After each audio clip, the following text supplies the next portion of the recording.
After being left out of family reunions for 10 years, they suddenly showed up at my luxurious new house. When I opened the door and spoke calmly, their faces went pale. Can you imagine, after a decade of being completely cut off, ostracized by your own family, they suddenly show up at your doorstep? Not with apologies, but with outstretched hands, expecting you to save them. The audacity nearly made me laugh or maybe cry, I still can't decide. I'm Miranda, and I was 38 years old, standing in my custom-designed kitchen, the marble countertop cool beneath my fingers, when the doorbell rang. It was completely unexpected. My heart jumped into my throat as I froze, staring at my security app. And there they were. The family. The very people who'd systematically excluded me from every single reunion for 10 long years, now huddled on my front porch like lost tourists. My 6-bedroom mansion in Westlake Estates wasn't exactly what they'd expected for the family's black sheep. But instead of anger, a strange, almost unsettling calm washed over me as I walked toward the door.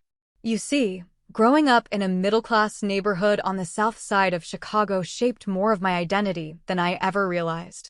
Our brick two-story with its perpetually stubborn front gate wasn't some extravagant place, but my parents, Jeffrey and Tina Wilson, made it feel like a castle, at least to me, in those early years. Dad was a regional manager for a home improvement chain, and Mom balanced part-time accounting with raising 4 kids.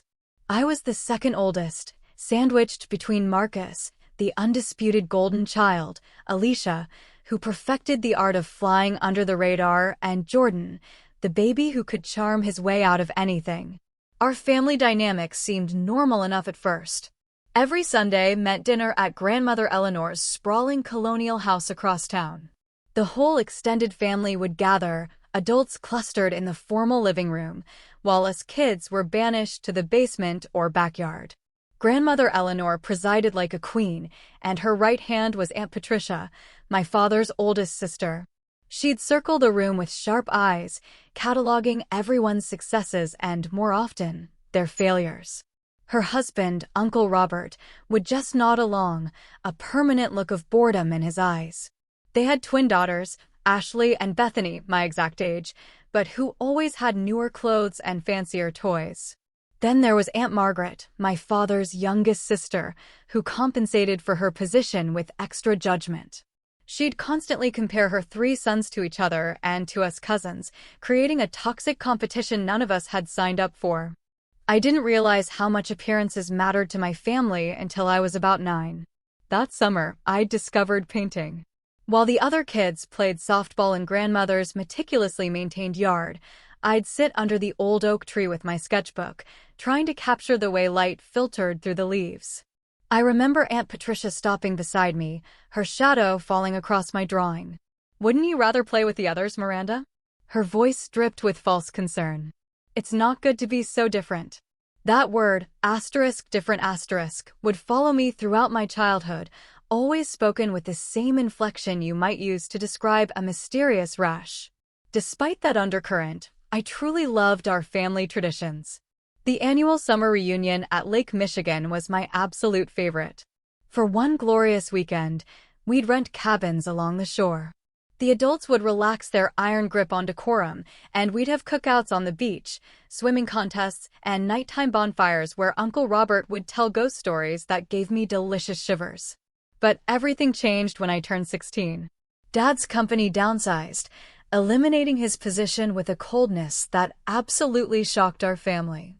Within months, the comfortable cushion of our middle-class life completely deflated.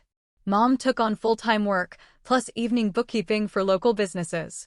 Dad tried various jobs, each one seeming to diminish him further. And the family's response? It was illuminating. Grandmother Eleanor spoke about my father's situation in hushed, embarrassed tones, as though unemployment was contagious.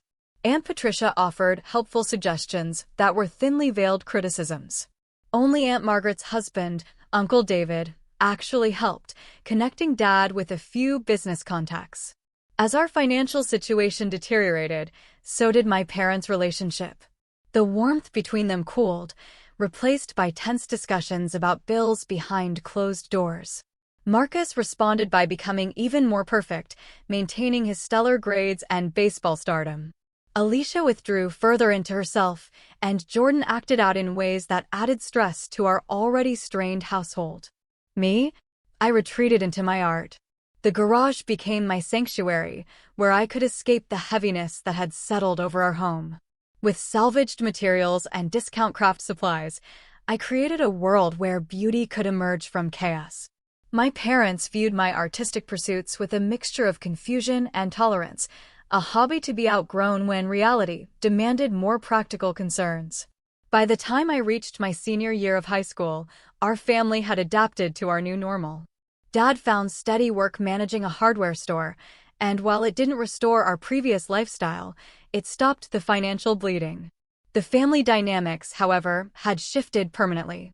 At gatherings, we were now the cautionary tale, the branch of the family tree that had withered slightly. I remember my high school graduation party at grandmother Eleanor's house. My announcement about pursuing an art degree was met with polite smiles that never quite reached anyone's eyes. Aunt Patricia cornered me by the dessert table, plate of untouched cake in hand. "Art school," she'd said, voice low but sharp. "Miranda, be realistic. Your parents can't afford that kind of indulgence. Consider accounting, like your mother. It's reliable." That moment crystallized everything for me. In my family's eyes, I wasn't just different. I was irresponsible, impractical, and worst of all, inconsiderate of our family's position in the complex social hierarchy that governed our lives. What they didn't know was that I'd already secured 3 part-time jobs and applied for every scholarship I could find. I wasn't asking for their financial support, just their emotional backing. But that, it seemed, was the one resource they couldn't spare for dreams they didn't understand. Against my family's wishes, I enrolled at the Chicago Institute of Art that fall. My schedule was punishing: classes by day, waitressing evenings at a downtown restaurant, weekend shifts at a gallery, and overnight inventory at a retail store whenever they called. Sleep became a luxury. But my determination never wavered. The first semester was brutally challenging. Between work and classes, I barely kept up with assignments. My tiny shared apartment was so far from campus that I spent hours commuting on public transportation. On those long train rides, I'd sketch fellow passengers, trying to capture the essence of their expressions in quick strokes. Despite the exhaustion, something inside me was awakening. During my second semester, I took an advanced painting course with Professor Diana Reynolds. Unlike the other instructors, who seemed indifferent to my struggles, she noticed me. After class one day, she asked to see my independent work, the pieces I created not for assignments, but for myself. "You have a unique perspective, Miranda," she said, studying a mixed media piece I'd created using discarded materials from my retail job. "Your work speaks to transformation, taking the overlooked and revealing its beauty." For the very first time, someone saw meaning in what I created. Professor Diana became my mentor, pushing me to develop my voice and introducing me to her contacts in the Chicago art scene. Through her encouragement, I submitted work to a student exhibition where, to my shock, a small boutique owner purchased my piece for $300. When I called home with this news, my mother's response was lukewarm. "That's nice, dear, but don't get your hopes up about making a living from this." My father didn't even come to the phone. As I progressed through college, the disconnect between my evolving life and my family's perception of it widened. At holiday gatherings, relatives would ask perfunctory questions about that art thing, never waiting for complete answers.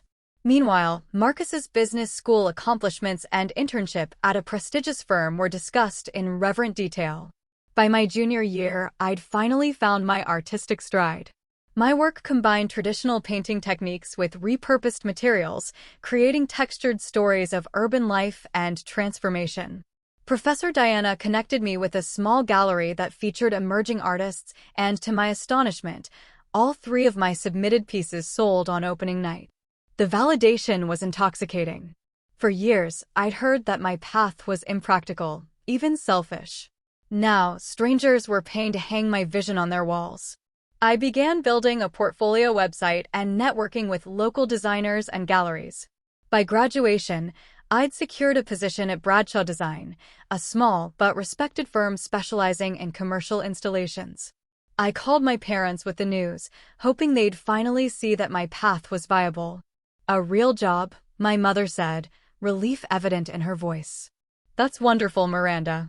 What's the salary?" my father asked immediately. When I told him, the silence spoke volumes. It was entry-level pay in a creative field, not the financial security they'd hoped for. That Christmas, everything imploded. The family gathered at Grandmother Eleanor's as always, the house decorated with the same precision as every year. I brought professionally printed portfolio samples as gifts, hoping to share my accomplishments tangibly. As relatives passed around my portfolio, the responses ranged from confused politeness to thinly veiled dismissal. When Grandmother Eleanor finally looked through it, her reaction was devastating. "I suppose it's interesting," she said, barely glancing at the images before setting them aside.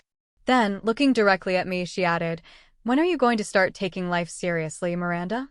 Everyone else has chosen responsible paths. Even Alicia has begun nursing school." The room fell silent. I felt my face flush as all eyes turned to me. "My career is serious," I replied, trying to keep my voice steady. "I've sold multiple pieces and landed a job in my field right out of college." "Drawing pictures for money is not a career," Grandmother declared. "It's a hobby that someone's indulging for now." Aunt Patricia nodded in agreement. "You're nearly 23, Miranda. It's time to think about stability, a family. This bohemian phase needs to end." What followed was our first major fight as a family. I defended my choices while they picked apart my lifestyle, my income, even my apartment in a questionable neighborhood. What hurt most was my parents' silence. They didn't defend me, but they didn't join the attack either. They simply looked uncomfortable, unwilling to take a side. I left early that night, tears freezing on my cheeks as I waited for the bus in the December cold. The following week, I received a call from my sister Alicia. "They're planning the summer reunion," she said hesitantly. "Grandmother Eleanor says, she says it might be best if you skip this year. Give everyone time to cool off." The exclusion felt like a physical blow. The lake reunion had been part of my life since before I could remember. Even during our financial struggles, the family had maintained this tradition. "Did Mom and Dad say anything?" I asked, already knowing the answer. "They think it might be for the best," Alicia replied softly. I made 3 attempts to change their minds over the following months.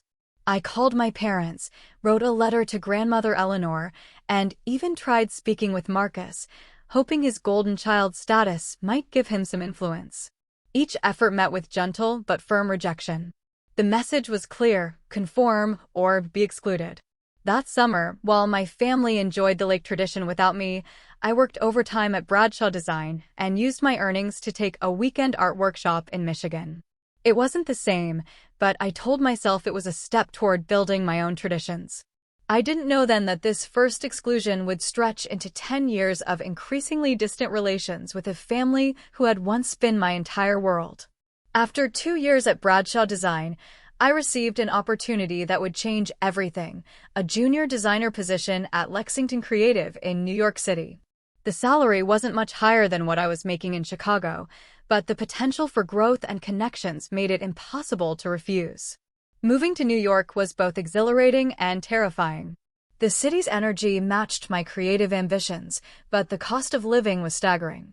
My first apartment was a 5th-floor walk-up in Queens, shared with 2 other creative professionals I found through an industry forum.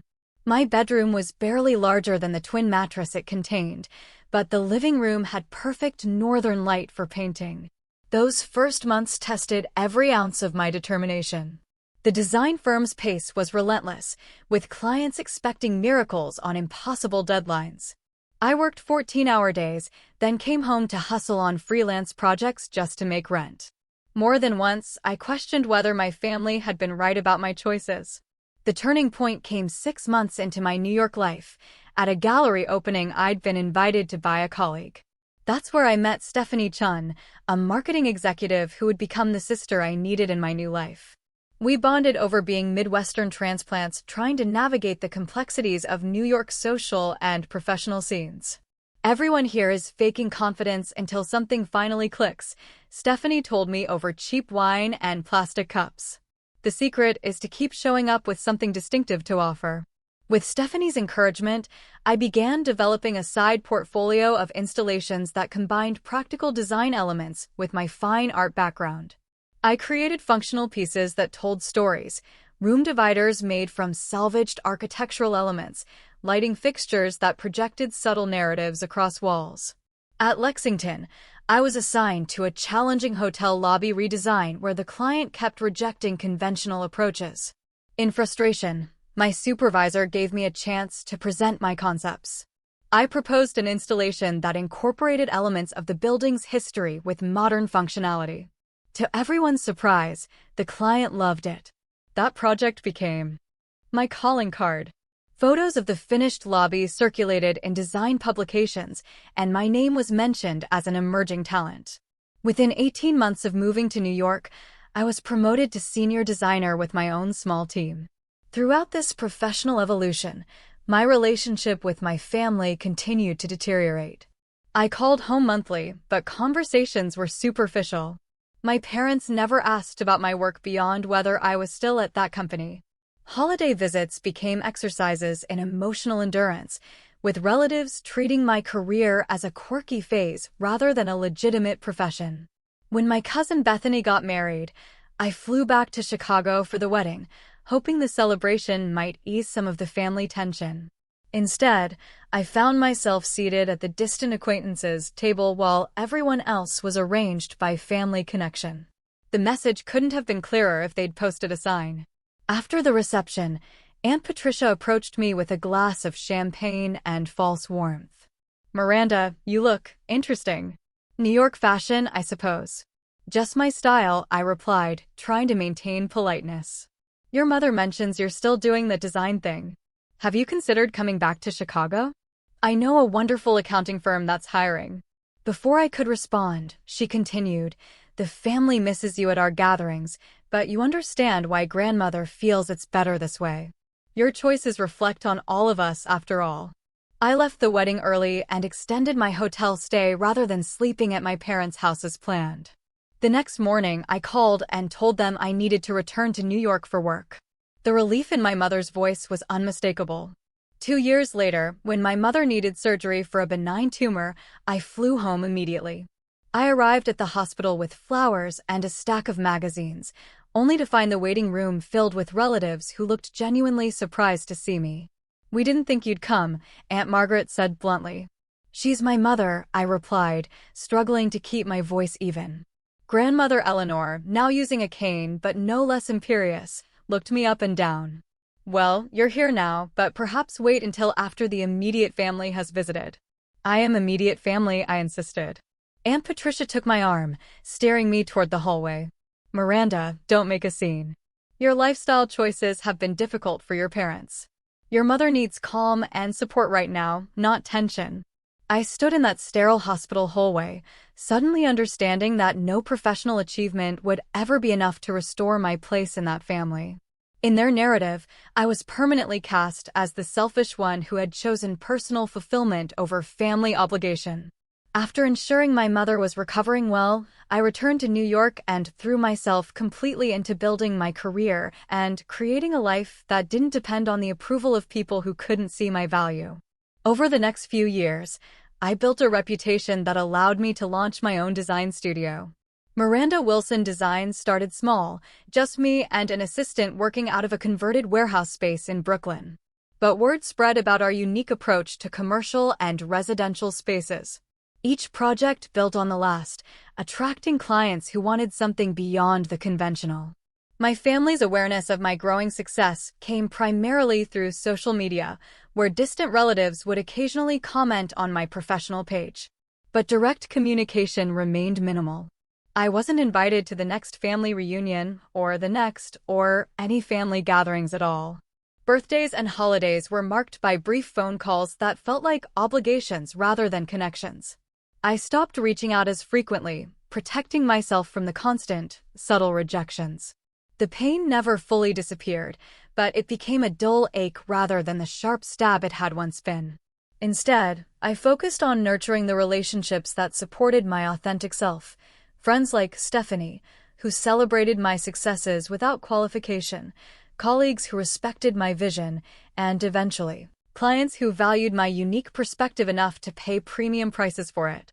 Everything changed when lifestyle guru and television personality Natalie Bryant hired me to redesign her Manhattan penthouse. The project started like any other, a consultation, concept presentations, revisions. But Natalie and I clicked immediately. She appreciated my approach of creating spaces that told personal stories, and I respected her clear vision and decisive feedback. The finished penthouse became the centerpiece of a feature spread in Architectural Digest. Suddenly, my phone wouldn't stop ringing. Publicists, potential clients, and media outlets all wanted a piece of Miranda Wilson design. After years of building momentum, my career exploded overnight, with Natalie's endorsement opening doors I'd only dreamed of. I expanded my business into multiple creative ventures beyond interior design. I launched a limited furniture collection, collaborated with a textile manufacturer, and even created an online course teaching my philosophy of meaningful space design. Each venture succeeded beyond my projections, generating income that finally matched the value of my work. Through this whirlwind of professional growth, I met Thomas Reed, an architectural engineer who approached design with the same passion I did. We collaborated on a challenging historical renovation, butted heads initially, before developing a deep respect for each other's expertise. Our professional relationship evolved into a partnership and eventually into something more personal. Unlike my blood relatives, Thomas saw my creativity as a strength, not a liability. He understood the drive that kept me working late into the night when inspiration struck, and he celebrated each success as if it were his own. With him, I never had to justify my choices or downplay my achievements. My circle expanded to include people who accepted me completely. Rebecca Dalton, a gallery owner who represented my fine art pieces on the side, became a trusted friend and sounding board. Michael Garcia, a chef who designed restaurant concepts with me, brought laughter and spontaneity into my carefully constructed world. For the first time since leaving Chicago, I felt surrounded by people who constituted a chosen family. As my business thrived, financial success followed. The girl who had once counted pennies for art supplies now managed a 7-figure business with 15 employees. The validation of financial security was sweet, though I never forgot the lean years that had shaped my perspective and work ethic. After 5 years of building my company and reputation, I decided to buy a property. Not just any property, but the kind of home I dreamed about during those overnight inventory shifts in college. A historic mansion on 3 acres just outside the city, with space for both living and creating. The house needed substantial renovation, which became my most personal project yet. Every decision reflected my journey, reclaimed materials symbolizing transformation, open spaces celebrating freedom, and custom details honoring craftsmanship. I designed a professional-grade kitchen where Thomas and I could cook for friends, a gallery wall displaying artwork from artists I'd met throughout my career, and most importantly, a dedicated studio with perfect natural light. When the renovation was complete, my home became not just a living space, but a physical manifestation of everything I'd built against the odds. The 6 bedrooms, each with its own character and ensuite bathroom, provided ample space for hosting friends and colleagues. The formal dining room could seat 20 for dinner parties. The landscaped gardens included a patio designed for summer gatherings beneath string lights. The first time I hosted friends in my new home, the contrast with my family's gatherings was striking. There was no hierarchy, no judgment, just genuine connection and celebration. Stephanie brought her famous cocktails, Rebecca handled the music, and Michael took over my kitchen to create an unforgettable meal.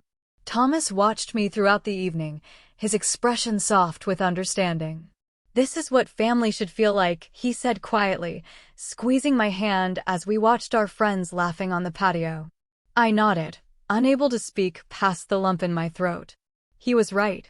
This was family, chosen, accepting, and real. As my business continued to thrive, I became more visible in design circles and on social media. My company's Instagram account featured project reveals, behind-the-scenes processes, and occasionally glimpses of my personal life in the newly renovated mansion. I never posted with the intention of showing off, but rather to document the journey and connect with others in the design community. One evening, while reviewing social media activity, I noticed something surprising. My cousin Ashley had followed my business account months earlier. She'd even liked several posts, including one showing the completed exterior of my home. It was the first direct acknowledgement from any family member in years, even if it was just a digital thumbprint. A week later, I received a brief direct message from her. "Your work is beautiful, Miranda. The house looks amazing." Nothing more. Just those two sentences that somehow bridged years of silence. I replied with a simple, "Thank you, Ashley," and left it at that. The exchange was minimal, but it was the first crack in the wall of family estrangement that had seemed impenetrable for a decade. Little did I know that this small digital interaction was the harbinger of a much larger family reckoning that would arrive unexpectedly on my doorstep. The Sunday morning doorbell chime echoed through my home like an announcement from another era. I was enjoying coffee in my kitchen. Thomas had left early for a golf game when my phone buzzed with a security alert. 7 people stood on my front porch, huddled together like they were bracing against a storm, despite the mild spring weather. I nearly dropped my mug when I recognized them. Grandmother Eleanor, now in her 80s, but still standing straight, Aunt Patricia and Uncle Robert, cousins Ashley and Bethany, my brother Marcus and his wife, Julia, whom I'd never met. They looked uncomfortable, but determined. Grandmother clutched her handbag like a shield. My heart raced as memories flooded back, the criticism, the exclusion, the subtle and not-so-subtle messages that I wasn't good enough. My palms grew sweaty, and for a moment I considered pretending I wasn't home. But something in Ashley's expression, a mixture of apology and hope, made me reconsider. I took 3 deep breaths, straightened my shoulders, and walked to the door with deliberate steps. The heavy wooden door swung open, and 7 pairs of eyes widened as they took in my appearance, successful, confident, and very much not the family failure they predicted. Miranda, Grandmother Eleanor, spoke first, her voice carrying the same authoritative tone I remembered from childhood. "You have a lovely home." "Thank you," I replied, my voice steadier than I felt. "This is unexpected." An awkward silence followed until Aunt Patricia stepped forward with a too bright smile. "We were in the area for the Thompsons' anniversary celebration. Your mother mentioned you live nearby, and we thought we'd stop by." The casual reference to my mother, as if we'd all been in regular contact, nearly made me laugh. I'd spoken to her twice in the past year, brief calls that covered nothing of substance. "How nice," I said, not bothering to point out that nearby was a stretch. The Thompsons lived nearly 40 minutes away. "Would you like to come in?" They filed past me into the foyer, eyes darting around to take in the soaring ceiling, the custom chandelier, the original artwork lining the walls. I watched their expressions shift from polite interest to poorly concealed surprise. "My goodness," Aunt Patricia murmured. "This is quite the place for a single woman." I smiled. "I'm not single, actually. My partner, Thomas, is out this morning." "Partner?" Grandmother Eleanor repeated, eyebrows rising. "Not husband." Some things never changed. "Would you like a tour?" I offered, ignoring the implied criticism. The distraction worked. Everyone nodded eagerly as I led them through my home. The reactions were fascinating to observe. Cousin Bethany couldn't hide her envy at the gourmet kitchen.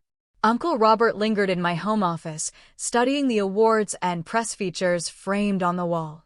Marcus seemed genuinely impressed by the architectural details I'd preserved and enhanced.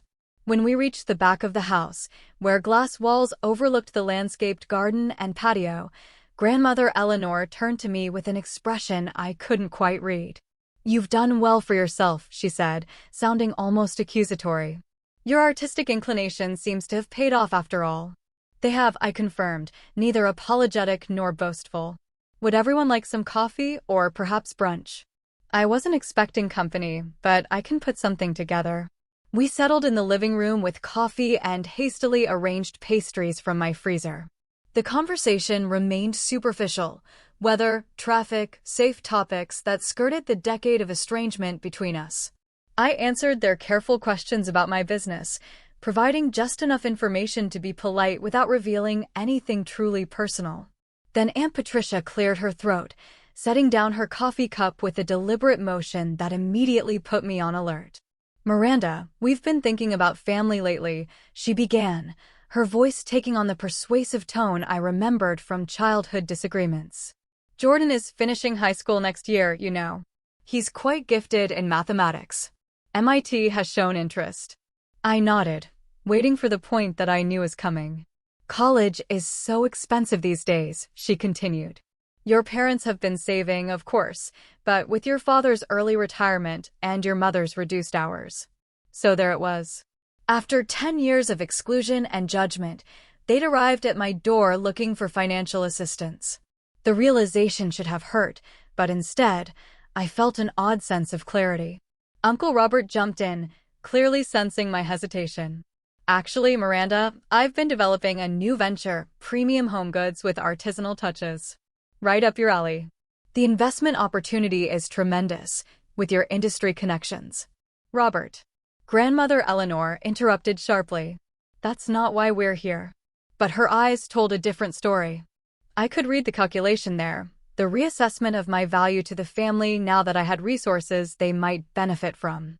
As they continued talking, specific memories surfaced with painful clarity, grandmother declaring my career just a hobby, Aunt Patricia suggesting I was selfish for pursuing art, the wedding where I'd been seated with strangers, the hospital waiting room where I'd been treated as an outsider. The conversation reached a surreal turning point when Grandmother Eleanor patted my hand and said, "We've missed you at family gatherings, Miranda. It's time to put the past behind us. Family should stick together, after all."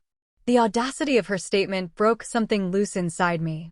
The gaslighting was so blatant, as if I had been the one to step away rather than being systematically pushed out. "That's interesting," I said, my voice deadly calm, considering I wasn't invited to a single family event for 10 years. The room fell silent. Ashley looked down at her hands, while Bethany suddenly became fascinated with her phone. Marcus shifted uncomfortably in his seat. "Well," Grandmother Eleanor said after a moment, her tone sharpening, "you made choices that took you away from family values. You abandoned tradition for your alternative lifestyle." "My alternative lifestyle?" I repeated slowly. "You mean my career as a designer? Or living in New York? Or perhaps not marrying straight out of college like Bethany and Ashley?" "Don't take that tone," Aunt Patricia warned. "Your grandmother is only saying what we all felt, that you chose to separate yourself from the family."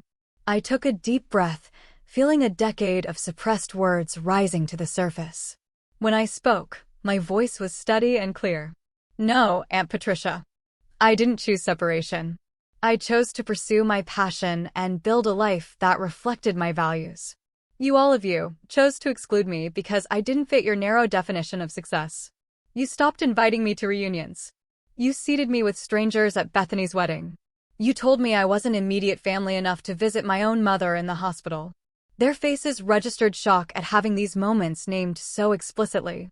For years, they'd maintained the fiction that our estrangement was mutual, or worse, entirely my doing. "I reached out repeatedly," I continued. "I called on birthdays and holidays. I sent gifts and cards. I made 3 separate attempts to be included in the lake reunion after that first exclusion. Every time, I was politely but firmly shut out." Grandmother Eleanor's face had gone pale, but her eyes flashed with the same steely resolve I remembered from childhood. "You're exaggerating, Miranda.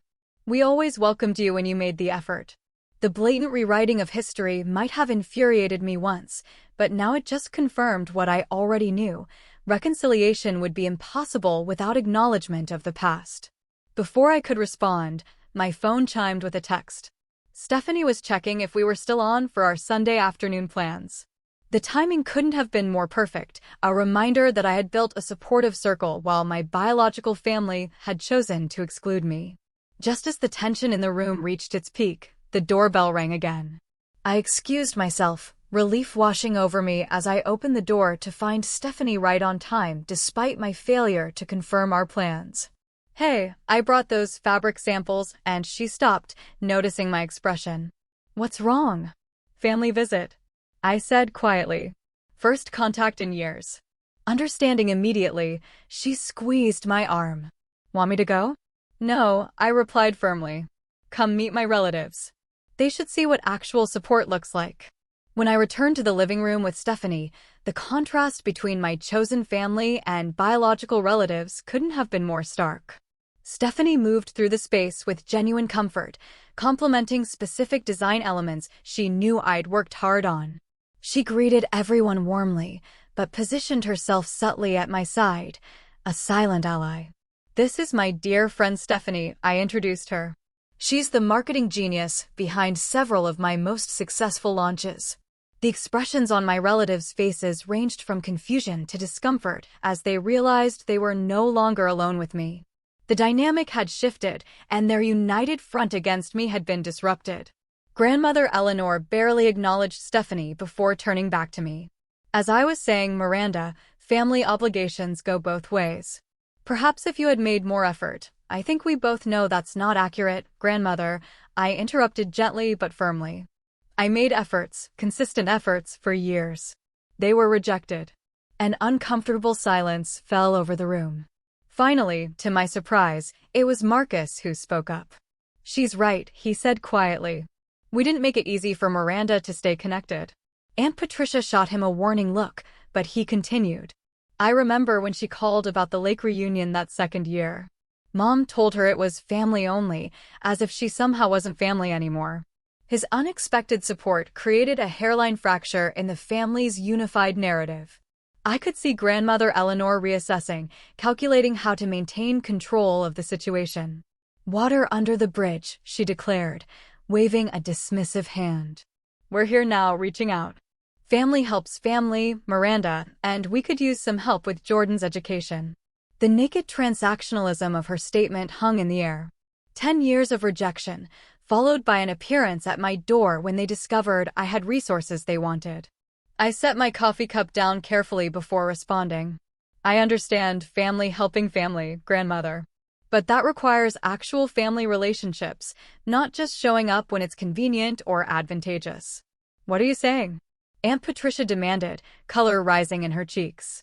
"I'm saying that relationships require investment, trust, mutual respect. Those things have been absent for a decade. We can't just pretend that never happened because you've decided I'm useful now." Uncle Robert cleared his throat uncomfortably. "No one is pretending anything, Miranda. We're extending an olive branch." "An olive branch," I repeated, "that comes with financial expectations? That's not reconciliation. It's a business transaction." The room fell silent again, the truth of my words hanging heavy in the air. Ashley, who had been quiet throughout the exchange, finally spoke. "I'm sorry, Miranda," she said softly. "I should have reached out sooner. Not just with a message about your house, but really reached out. What happened wasn't right." Her simple apology, the first genuine one I'd received, caught me off guard. The sincerity in her voice touched something I'd thought long calloused over. Ashley's apology created a ripple effect in the room.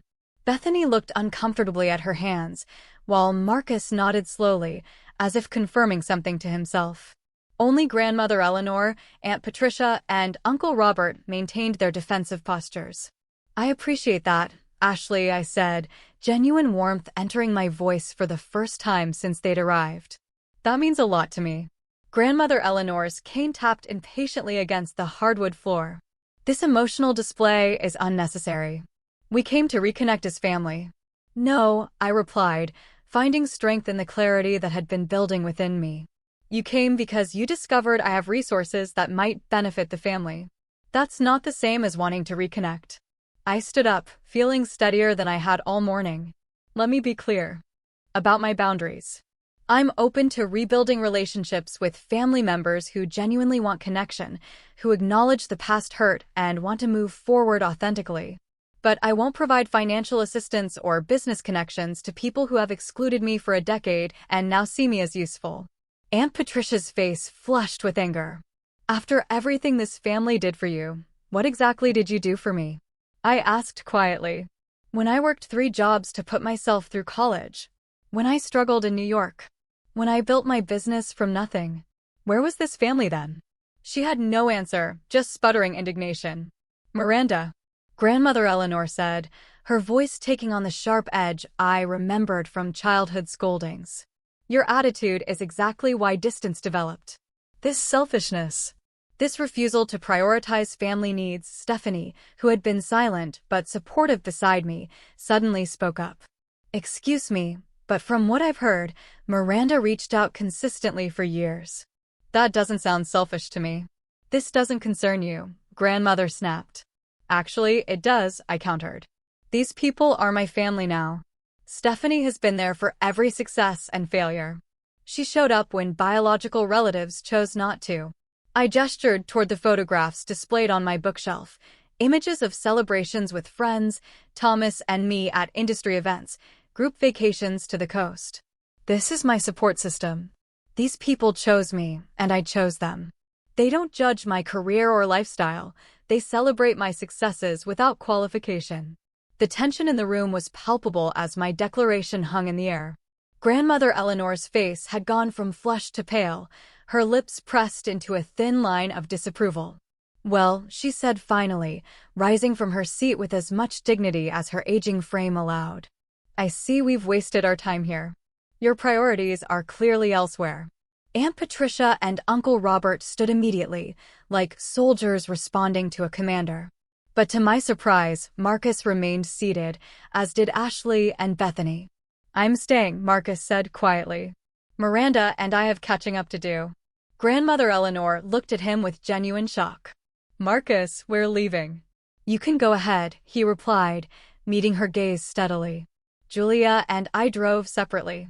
For perhaps the first time in her life, Grandmother Eleanor found herself without complete control of the situation. She stood uncertainly for a moment before gathering her composure. Very well. Patricia, Robert, let's go. As they moved toward the door, I walked with them, maintaining my composure despite the emotional turbulence I felt. At the threshold, Grandmother paused, turning to me with an expression that might have been regret, if not for the pride hardening her eyes. You've changed, Miranda. I've grown, Grandmother. There's a difference. After they left, I returned to the living room where an unexpected scene awaited me. Marcus was showing Stephanie pictures of his children on his phone, while Ashley and Bethany engaged in awkward but genuine conversation about Ashley's recent career change. I hope it's okay that we stayed, Marcus said, looking up as I entered. I think we have a lot to talk about. It's more than okay, I replied, emotion finally catching in my throat. It's overdue. What followed was the most honest conversation I'd had with any family member in over a decade. Marcus admitted that he disagreed with how I'd been treated, but had been too concerned with maintaining his perfect son image to speak up. He described how his perspective had shifted when his daughter had shown artistic talents similar to mine, making him question the family's narrow definition of acceptable paths. I didn't want her growing up thinking her creativity was something to suppress, he explained. That made me think about how we all failed you. Ashley shared that she'd been following my career for years, secretly admiring my courage to pursue my passion despite family disapproval. I did everything right according to grandmother's rules, she said, and I've been miserable in corporate accounting. Seeing your success made me finally switch to marketing last year. Even Bethany, who had been closest to grandmother's ideal of proper family behavior, admitted that the family dynamics had always troubled her. The way they talk about you when you're not there, it never sat right with me. But I didn't know how to challenge it. As the afternoon progressed, Stephanie tactfully excused herself, squeezing my hand and whispering, "Call me later." Her exit allowed for even more candid family conversation. By the time evening approached, something had fundamentally shifted. Not a complete healing, too much time and hurt lay between us for that, but the beginning of a bridge across the chasm. I can't speak for the others, Marcus said as they prepared to leave, but I'd like to try again. Really try. Not just when we need something from you. I'd like that, I replied, surprised by how much I meant it. Maybe dinner next month, he suggested. Just us. Julia and the kids. just family, getting to know each other again. The invitation, simple, genuine, and without conditions, was everything the morning's visit had not been. I accepted with a warmth I hadn't felt toward my biological family in years. After they left, I stood in my doorway, watching their cars disappear down the drive. The mansion that had witnessed such tension hours earlier now felt peaceful again, the space reclaimed from old ghosts. Thomas returned from his golf game to find me sitting on the patio, watching the sunset with a glass of wine. "How was your day?" he asked, kissing the top of my head. "Unexpected," I replied. "My family showed up." His eyebrows shot up in surprise. "All of them? After all this time?" As I recounted the day's events, his expression shifted from concern to outrage to cautious optimism. When I finished, he took my hand in his. "Are you okay?" "I am," I said, realizing with some surprise that it was true. For the first time, I didn't need their approval or acceptance. I could see the situation clearly for what it was. "And what happens now with Marcus and the others who stayed?" I considered the question, watching the last golden light fade from the sky. "We try. Carefully. With boundaries. But we try." That evening, as Thomas and I prepared dinner in the kitchen that had earlier hosted such tension, I felt a profound sense of reclaiming my power in the family dynamic. For years, I had been the one seeking acceptance, making efforts that were rebuffed. Now, the terms of any relationship would be mine to set, based on mutual respect and genuine connection, not obligation or advantage. My chosen family would always be my foundation, but perhaps there was room to rebuild selective bridges to my past, on my terms, with those who were willing to meet me as the person I had become, not the person they had expected me to be. 6 months after the unexpected family visit, I stood in my kitchen preparing appetizers for a small dinner gathering. So much had changed in that relatively short time, yet the changes felt like natural extensions of the boundaries I'd set that Sunday morning. True to his word, Marcus had initiated regular contact. Our first dinner, just him, Julia, and their children, had been slightly awkward but fundamentally warm. His kids, Emma and Lucas, were curious and creative, asking endless questions about my design work and the cool old house. Julia, whom I'd never known during the years of estrangement, proved to be thoughtful and direct, addressing the family situation without the evasion that had characterized so many past interactions. "Marcus has regretted not standing up for you," she told me quietly while we cleaned up after dinner. "It's been a weight on him for years."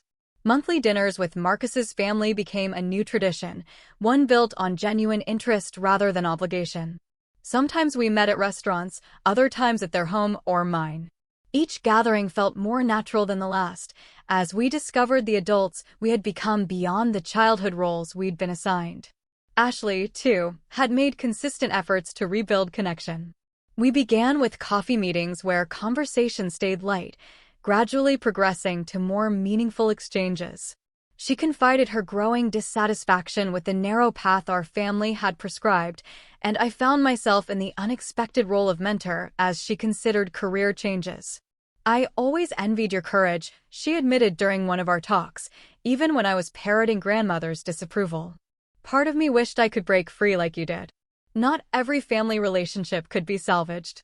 Grandmother Eleanor remained entrenched in her position, refusing any reconciliation that didn't include financial support for various family needs. Aunt Patricia made one attempt at contact, a stiff email suggesting we move forward for the good of the family, but when I responded with clear boundaries about mutual respect, she retreated into silence. Surprisingly, it was Jordan, my youngest brother, whom I barely knew as an adult, who reached out after hearing about the confrontation from Marcus.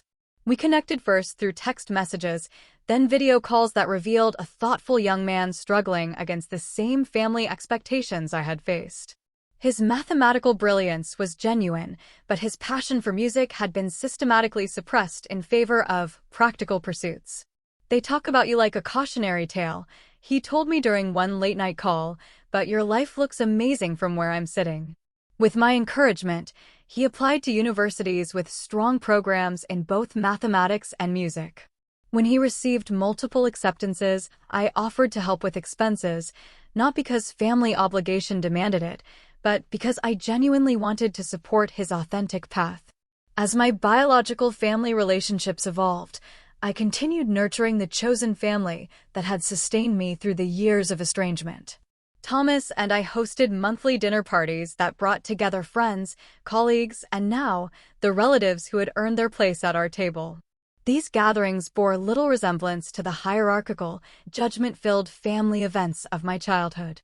Conversation flowed freely across diverse topics. Achievements were celebrated without comparison or qualification. Differences were respected rather than penalized. Most importantly, everyone present had chosen to be there, creating an energy of genuine connection.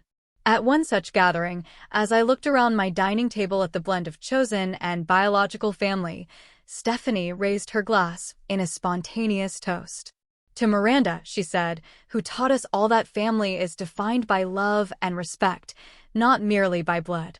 The words touched something deep within me, an acknowledgement of the journey that had brought me from exclusion to this moment of genuine belonging. Later that evening, as the last guest apart, Thomas found me standing on the back patio, looking up at the stars. "Penny for your thoughts?" he asked, wrapping his arms around me from behind. "I was thinking about pain," I replied. "How it never completely disappears, but it changes form." "How has yours changed?" I considered the question carefully. The pain of family rejection was crippling once, like a burning coal I carried everywhere. Now, it's more like an old scar. It's still part of me, still visible if you know where to look, but it doesn't limit my movement anymore. He nodded against my shoulder. "You never set out to prove them wrong, did you? That wasn't what drove you." "No," I agreed. "At first, I just wanted to do what I loved. Later, I wanted to build a life that reflected my values. Proving anyone wrong would have kept me tethered to their expectations in a different way." That realization had been crucial to my healing, understanding that success wasn't about validation from those who had rejected me, but about creating alignment between my outer life and inner truth.